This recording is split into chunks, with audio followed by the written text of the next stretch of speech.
On January 2nd, 2024, Japan Airline Flight 516 was coming in to land at the airport.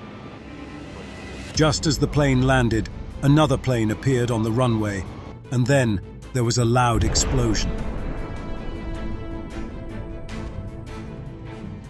I don't need to tell you how horrific this accident was. Just imagine. The fire was so intense that the metal parts of the plane melted due to the heat. How did such a massive incident occur despite advanced technology today? Let's try to understand the entire case in today's video.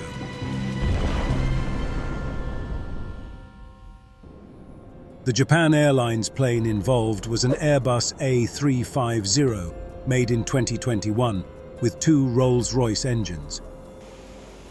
The Japan Coast Guard plane was a de Havilland Canada -8, registered as JA722A. There were 367 passengers and 12 crew members in that flight. Among the passengers were 8 children. Everything, including the passengers and their luggage, was loaded onto the plane within about half an hour, and now it was ready for takeoff. This plane was headed to Haneda Airport.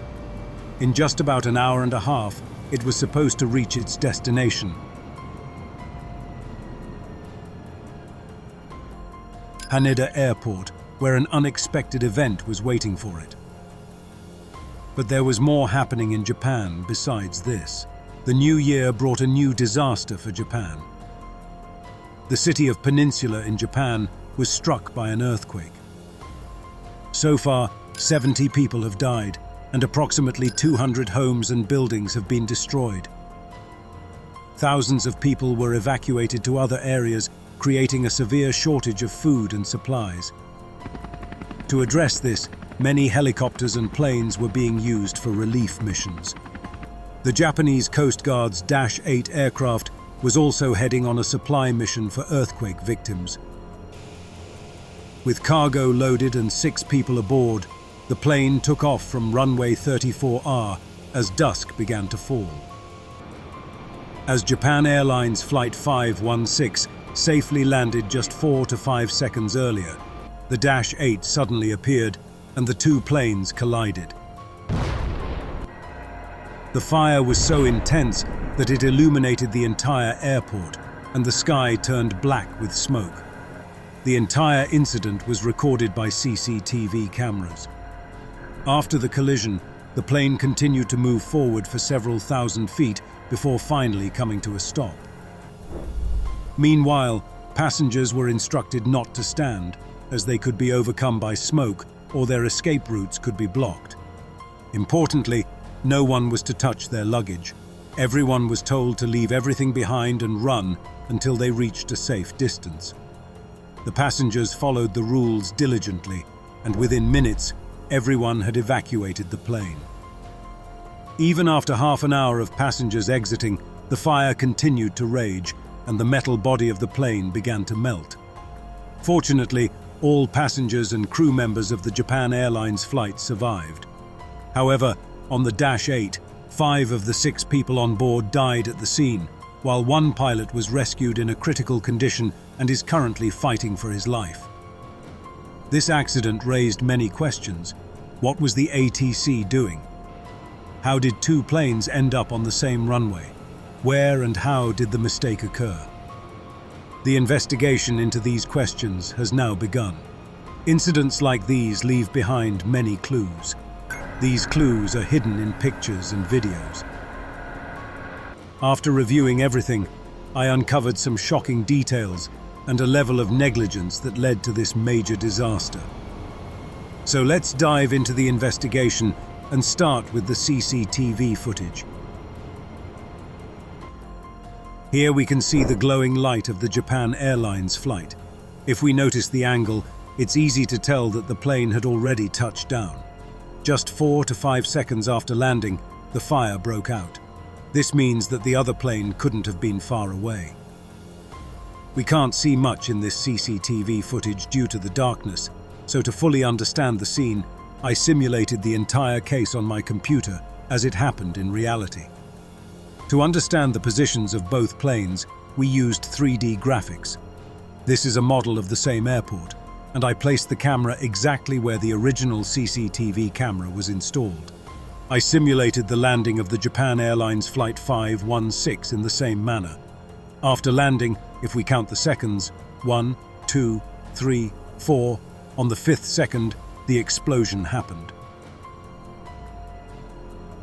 In the simulation, we can see that the Dash 8 plane had almost reached this point in those 5 seconds.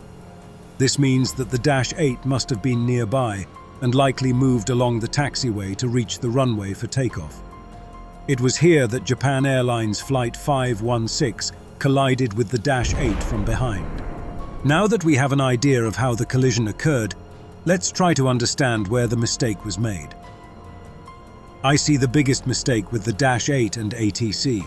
The Dash 8 was supposed to take off, and ATC must have told them to proceed to the runway and hold.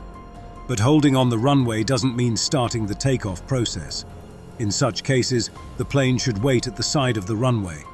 Once the runway is clear, the plane should proceed after receiving confirmation from ATC. But the Dash 8 moved onto the runway without permission. Meanwhile, Japan Airlines had no idea what was happening on the runway. In the dark, it's possible that they didn't see the Dash 8, and that's why this terrible accident occurred. Now ATC is also under scrutiny. They have radar and can track all vehicles and planes at the airport from their tower. So how did this happen despite all the information at their disposal? It's true that today's ATC towers are highly advanced and can track planes at every part of the airport. But sometimes, mistakes can still happen. To explain, imagine a plane is here, taxiing forward 1,000 feet. ATC can clearly see this movement. The issue arises when a plane's movement is very small. For example, if a plane is instructed to hold at a specific point but moves 40 feet forward, ATC may not accurately detect this small distance on their radar.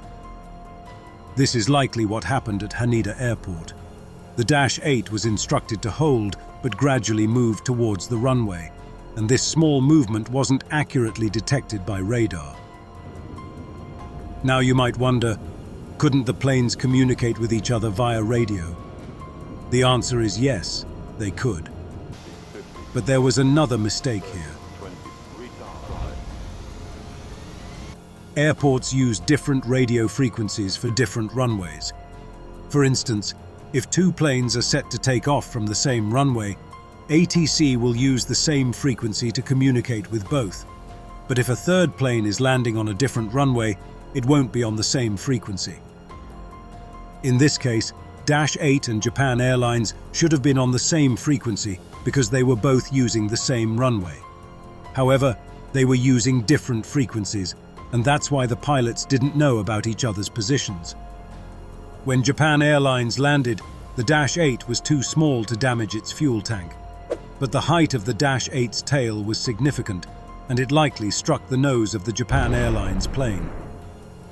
We can see how damaged the plane's nose became, even affecting the nose wheel. The Dash 8 had recently taken off, meaning its fuel tank was full, and it was this fuel that caught fire. Initially, the fire we saw was from the Dash 8, not Japan Airlines.